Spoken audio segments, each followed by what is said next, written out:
এই ঠান্ডায় যারা সাধারণত দিল্লি হরিয়ানাতে কাজ করেন, বিশেষ করে মহিলারা, আমি আপনাদের বলবো রাত 7টার পরে আর কাজ করিয়েন না। কারণ মুহূর্তের মধ্যে অঘটন ঘটে যেতে পারে আপনি যখন রুমের দিকে যাবেন। আর যদি রুমের দিকে যেতেই হয় তাহলে আপনারা চেষ্টা করবেন দলবদ্ধভাবে রুমে যেতে। কারণ আমি অনেক অঘটন এখানে দেখেছি বা শুনেছি,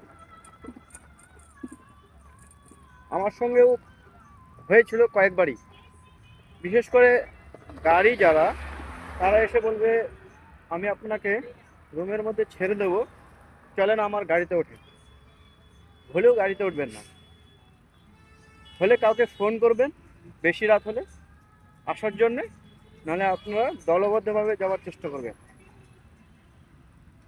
কারণ ঠান্ডার সময় অনেক কিছুই শুনতে পাওয়া যায়। তো আমি বলবো আপনারা বেশি রাত করিয়েন না এই ঠান্ডায়। ধন্যবাদ।